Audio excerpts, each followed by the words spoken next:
Can you tell the story where Hong Kong, Taiwan. Can you tell the story where you almost broke your neck? Huh? Yes.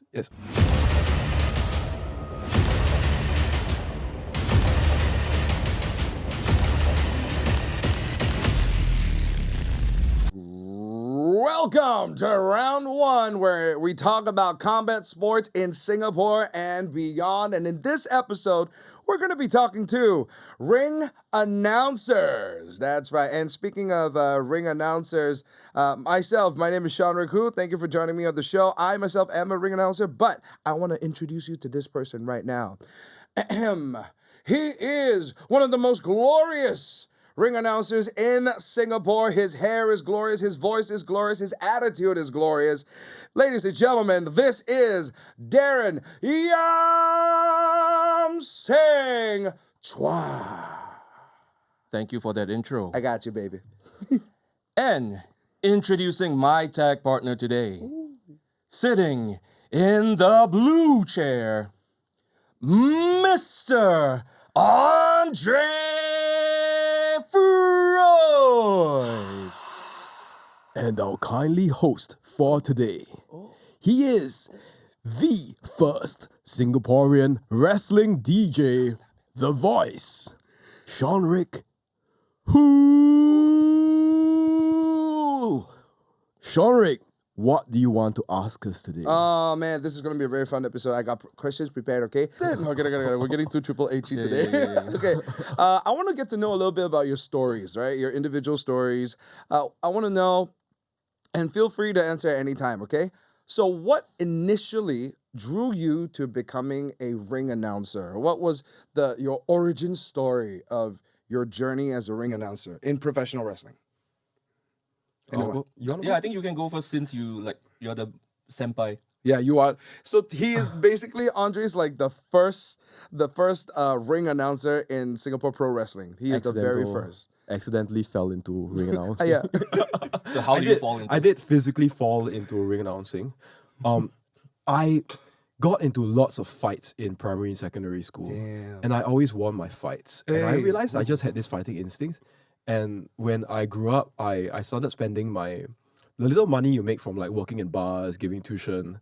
I spent it on MMA training. So I trained like almost every night to hopefully be a professional fighter one day. But there was this kindly gentleman from Russia one day who put up a shout out saying, who wants to be part of the first pro wrestling organization in all of Southeast Asia that would transpire to be eventually Singapore Pro Wrestling. Right. I signed up, I joined on the first day, and I left my professional fighting hopes and dreams behind to pursue this, what you would call scripted fighting. Unfortunately,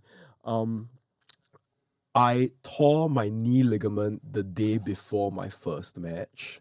And I ended up doing support. So now I've learned how to produce and host the show, what goes into lighting, the DJs, the sound, everything that goes into a fantastic live sports experience. Okay, but before we get more into Yeah. that, I want to ask, how did you meet this kind Russian gentleman?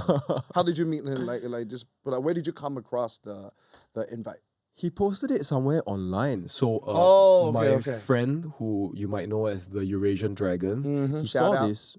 He told me, let's go try out. So we show up in our stupid FBT singlets and shorts. Nice, And which is standard Singaporean uniform, yes. Yes, all Singaporean men have a few sets Oh of these. yeah, singlet shirts all day. The rest of the story is the moment you start putting on a pro wrestling show, the moment you start eliciting these emotions from the audience, and you get the audience coming to tell you after the show that they had the greatest time ever, that feeling's addictive, that feeling, those emotions cannot be replicated in any other scenario. And I never looked back. So it's been 13 years for us producing Singapore Pro Wrestling. Damn, But dude. it's for sure the highlight of my year every time I hold a show. I hear you, man. I mean, it's crazy, right? Singapore, like pro wrestling in Singapore has already gone beyond a decade. Like for you guys, it's like 13 years. From my side, we had our 8th year anniversary last year. And then and every year there will always be one person ask you, "Hey, Singapore got wrestling?" That's And a you're very common question. there are like 3 companies right now. You can go and check them out yourself and all that. It's always to have that kind of question come every year, some day in the year, right? That means it's a testament of going like, there's an outreach. It's the wave is spreading. There are people who don't know. There's still an untapped audience still. Yeah, definitely an untapped audience. And Very nice. If I could cut in, Yeah, like, yeah, yeah. Singaporeans are really missing out if they don't come to wrestling shows. Right. I feel like there is a certain catharsis, a certain like emotional release that entertainment is supposed to bring. Yes. That audiences of pro wrestling get to do. Like, you can't go to like a piano recital or to like a play and go and shout like, "Hey, you villain, I boo you." You can't do that. You press wrong key.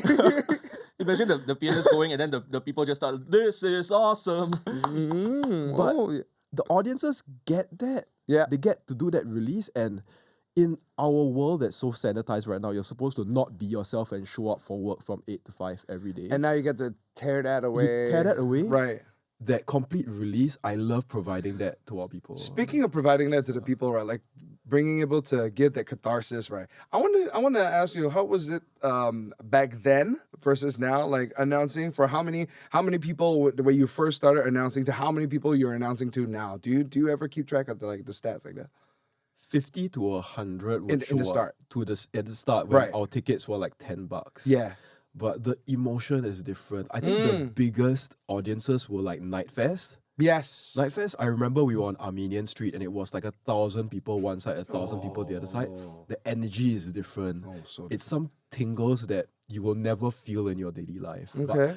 I want to introduce my friend and my drinking buddy Darren also. Yeah. So who I was should also tell gonna his put the same backstory. question to him, right? No, but So- first, I think for the fans watching at home, if you go to Singapore Pro Wrestling YouTube, right, you dig very, very far back into our older videos, you can actually watch like Mr. Froy's being a referee as well. Oh. Huh. I wrestled in one of the YouTube shows. I can't remember. I remember you had a match. Yeah. I completely don't remember you reffing. Oh, you reffed also. Yes. Yeah, one of the CC shows. This man does it all, y'all. Well, what about you? So like back then versus now when you started announcing. I also want to know your story. How did you get into announcing? So I only started like three years ago. Yeah, like 3 years ago. So I've been friends with all the SPW guys for a very long time. I would say maybe like 8 to 10 years. And That's a long time. just as a fan and just going out drinking and stuff. Then I think it was during the pandemic. Then also I just started training with them with no hopes to debut or anything. Just training, just hanging out. And then I started helping out with commentary. Yeah, and I guess they like my voice. So Oh, speaking of training, it completely I forgot it just slipped out of my mind. You two are former champions, by the way. yes. Yes, there's this title. Can you tell me what the title is? You two are former champions. Hey, we got champions on the first episode of this show. Okay, don't pray, okay? So can you please tell us what that championship's about? Because you both had it. Was it in the same night? Yes, it's Same same night. night. Right. Same night, within the same frame of time. Right. It's the 24/7 SPW Championship. Right. 24/7 means you can win this championship anytime. You could even sneak into the house. reigning champion's house when he's sleeping and pin him. If you have a referee, you could win the belt right on the spot. So I did pin the current champion then, who was Big T, also known as Mighty. Right, Pinned right, him. right. I won, but I did not expect my friend of such a long time, Darren, to pin me and win the championship off of me. Listen, man, it's every man for Hey, himself. out there. when the title's on the line, there's no friend of mine. Okay, I understand that, but you both had it, so you got it, and then he rolled you up. Yeah, because he wanted to go home, he started booking Grab in the ring. Hey, He started booking Grab in the Hey, ring. what's then wrong with you? I was like, brother, we still need to work. man." Foresighted. You know, you start opening the Grab app before you leave the venue. Wow, But hey. Darren So I cannot accept. Like that, I cannot accept. was rather nasty. He what did you do to me? I did what they call a kancho in Japan, where you where you take two fingers. 1,000 years of pain. Yes, and then you just Anime aim it friends. at the Yeah, at a back door. yeah. That is busting through the back. Right. So I mean, it worked, right? Yeah. I was champion for all of 1 minute, I think. hey, still 1 count. minute's a long time. Still count. I mean, sure. But our current champion, Bryson Blade, has turned the 24/7 champion into the hardcore championship. Oh, Yeah, so it's no longer okay. 24/7, unfortunately. I see. Okay, Yeah. like people need to sleep, lah. Okay.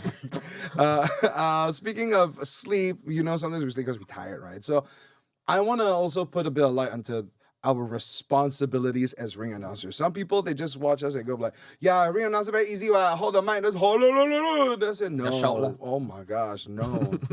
That is only what we show you. There's a whole lot that goes into the prep, right?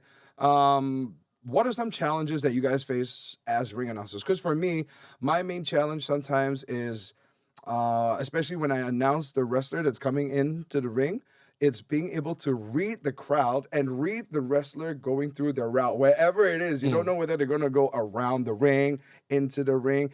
And the reason why I think that is important is because you want to find out where this wrestler is going to end up on, whether it's on the turnbuckle, and appeal to the crowd so that when that pocket of time comes, you have that moment to finish whatever you're saying, to sync together. Yeah. For example, so walking in and right? Yeah, absolutely. I think timing is one of the most important things.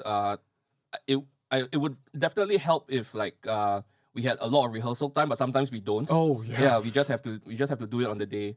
And I think for some of the overseas talents that come down, Right. I actually will go back to study their matches to see what their regular entrance is, because most of them have a set entrance. Yeah. And most of them have for example, in Japan, like a tag team. Let's say this tag team is coming down. Right. They have a certain entrance. This guy first, then this guy, then their tag team name when they're in the center of the ring. Correct. You got to know the blocking, right? And yeah, so before the show started, I just went up to them and I said okay, so it's you first, and then you first, and then you both in the center. Yeah, They were like, oh, thank you. Yes. And they appreciate that a lot. Yeah, because we got to know these sequences also. What about you? I take the role actually very seriously, because I think the referees and the ring announcers, even the stagehands at the side, right? We are supposed to make the main wrestlers look good. I think it's my main responsibility. In our industry of live sports, we call it sports promotion. Right. I think it's because there's an intricate storytelling, right?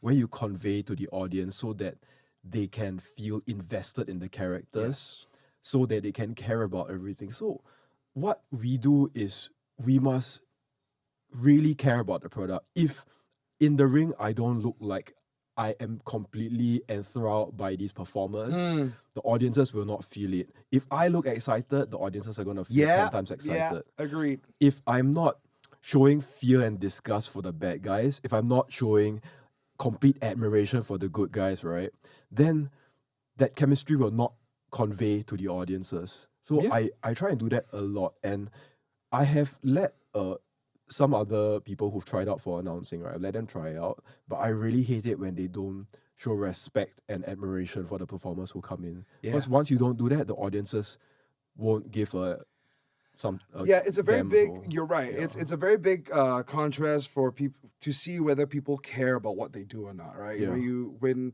Even though we ring announcers are doing our thing in the ring, outside of the ring, and all that, and all the action is happening in the ring, it doesn't mean that you're done doing the introducing first, and then you just shut up.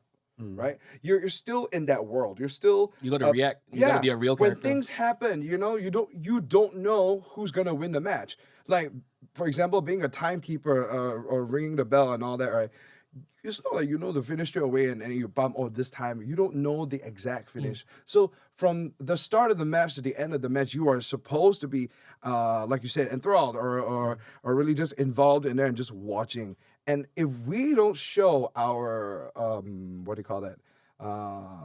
eyes locked in, our hearts locked in onto the current moments, the audience might not care. And I think that is one of the little nuances that we have to show, whether the role is as a non-combat performer. Yeah. We are the support characters. That We are, but we have to, we're in that world, you see? If they can see that we're dejected from that world, they're like, this one, not really, the feeling's not there. Immersion. Right, yes, there you go. Speaking of immersion, I want you to tell me about things that you do for your roles as ring announcers and your pre-match rituals to really get you in that mood. What do you do? How do you do it? Why do you do it? Is there a story there? Do you want me to start, Ryan, or do you want to? Yeah, let's hear your pre-match ritual. For me, I try to do this a lot more now, but it's a very conscious thing where I go out for a drink run. Not like that, but to buy water. Like I buy 1.5, just stand by, because no matter what, whether I'm thirsty, somebody else around me is thirsty, it's always very good to hydrate. At least you start like a healthy thing, huh? And especially as ring announcers. And I always bring this, people bring like pipakao or whatever. Like pipakao is fine, but I really like this Japanese one, nodoguru, which is the blue color one. Oh, my The throat spray. Yes. And I bring that all the time. I just stand by. And then I will like, okay, even if I don't need it, I have that in spray powder before. form now. Oh, yeah, there's a the powder form? one. Yeah, so you just like knock it back and then it just coats your throat. I hit the nodago on my tonsils bullseye straight once. No way. And it created a gag reflex. It was really weird. I ended up for about an hour. No. Oh my God. Yeah, okay, so that's for me, right? I prep my hydration and like the stuff to help with our voice, right? What do you guys do? For me, I mean, water is definitely the number one. But other than that, I quite like my time cues are the thing. So I always like run through the script. I was gonna say, like, yes, hydration is very good for all of us, but you have a reputation online on your IG. Check out his IG, by the way, for being the ring announcer always with a drink in hand. So the thing is, I don't drink before shows. Okay. And during shows, I only drink if fans buy me a drink.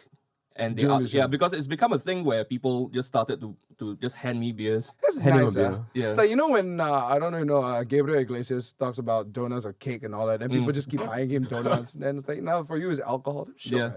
So I don't go out of my way to drink alcohol before the match. I'm a professional as well, but also it is part of my character. It is what people know me for. So if you do come to our shows and you want to buy me a drink, I'll gladly accept it and drink it in the ring. Okay. Yeah.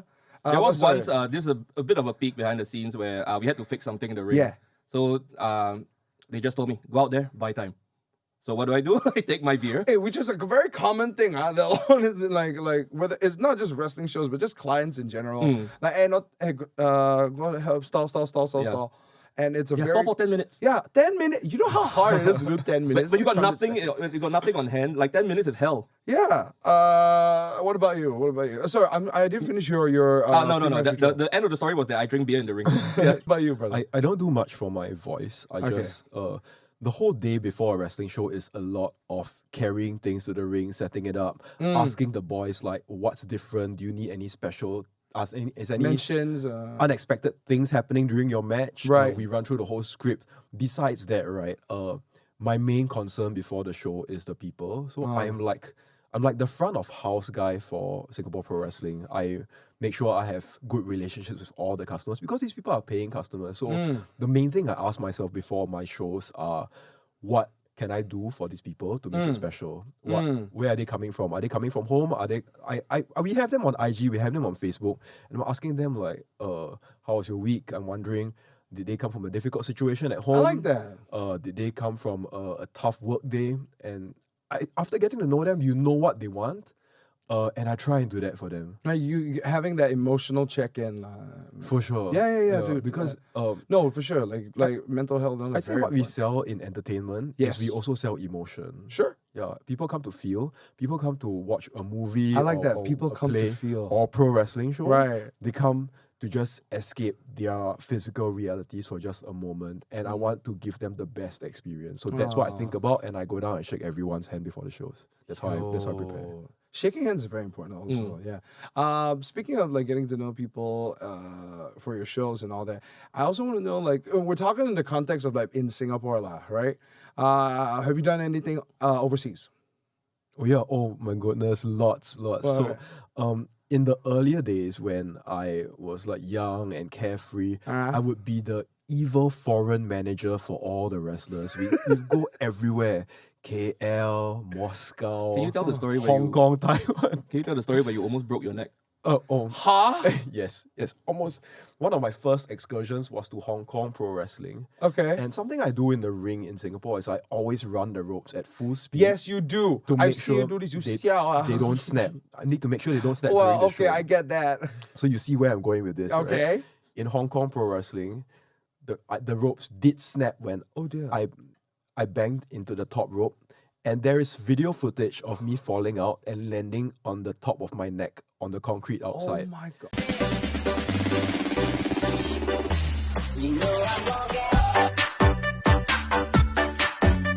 God. outdoor show? Yeah, it was an outdoor Indoors, show. but I landed on the concrete Oh my in God. the arena, On the flooring. and I rolled out, and I just checked my digits, like my appendages that are still working, and I was just amazed. Yeah, Okay. that I'm not dead. I fell my out God, onto dude. concrete on my neck, and I'm not dead. Dude. I think we have the video. If we have it, we'll We send you. do have the Oh my video. God, thank you. I But love to use that. that can Hong Kong clip it show in. was fantastic. I'm glad you're okay now, dude. This was a long time ago, though. Yeah, but the Can- shenanigans are insane. Like, even for just that one Hong Kong show alone, wrestlers, we are a boys' club, so Yeah. boys always get up to no good. One of the funniest things that happened in that excursion was we had a press conference with a full, what they call it, a sticker decal with all the sponsor stickers Car behind vinyls us. and stuff? No. Yeah, like The vinyl stickers? the vinyl stickers, Okay. the sticker board behind us. Yeah. And our opponents, our tag team opponents, right, kept tickling our feet underneath. Y'all got some Underneath the weird shit, cloth. dude. I'm sorry, I'm not gonna lie. Yeah. They managed to try and steal our shoes from underneath Wait, so they had to back, take out your shoe? the big backdrop. Yeah, And so I it was had a press to- conference. Oh, sorry. I had to stand up and be fierce and be like this awful foreign man scolding the Hong Kongers, but I had to keep a straight face while my shoes were being stolen. Oh, kuchi you. Okay. So I'm assuming like this overseas stuff, you're also a part of it, or did No, you have no, your no. own also? So I only started 3 years ago, so I haven't had the Right, opportunity to do any of that Hey, stuff yet. you know what I really love? Like having when as ring announcers, when we're getting the opportunity to go overseas, right? Well, hey, chomp at the bit, my dude. Like we don't know. Sometimes I don't know. I'm just saying, in my experience, wrestling doesn't pay a lot of money, but I think it fulfills a lot in their hearts, right? But when there's an opportunity to go overseas, right? I say take it, unless you know like it interferes with your life, of course. But I wanna show some love for you. I want to show some love for you, and I'll show some love for all the ring announcers out there in Singapore. If you're watching this, just know that there's a community for you, and that's what this episode is about. We want to shed that light. I thank you so much for your stories. I thank you so much for your stories. I want to ask you one question. This was sent to me by a friend, and it's a question that a lot of us get in the wrestling community. Listen very carefully. Is wrestling real? What do you say when somebody asks you that? It's still real to me, damn it. If you're a wrestling fan, you get this reference. I mean, you might say it's choreographed or whatever, but whatever we make you feel in that ring, it's all real. The bumps that you're taking is real. The stories that we're telling, they're real. Yeah, you're going to watch a movie, and you're going to feel something from that movie. That's what we want you to experience when you come down for a Singapore Pro Wrestling show or Grapple Max show. Yeah. You could think of pro wrestling as a live theater with stunts. Absolutely. All the moves they perform are really painful, and extra kudos to the Japanese wrestlers because the Japanese ring is extra painful. Yes. In one take, there's no do-overs. There's no cut, edit, or retake And- through. As like again, me the front of house guy for Singapore Pro Wrestling, right? There's so many unexpected things that happen. I've had wrestlers tear their pectorals off, broken their legs, concussions, drunk fan trying to harass people. Oh, And I'm always the guy Yeah, to that's- carry people to the ambulance or to stop something that's going awry. So there is a lot of unpredictability in this supposedly scripted entertainment. Yeah, and what that, do you say to that? oh my goodness. Okay, so I feel when somebody asks me if wrestling is real, I can say you can never ever fake gravity. There's no way.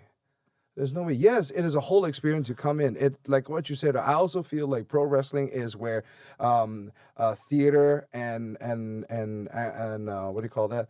Theater and acrobatics and just come together. Not just acrobatics, but theater and physical theater just come together. It's the beautiful world of everything, and it's all happening live.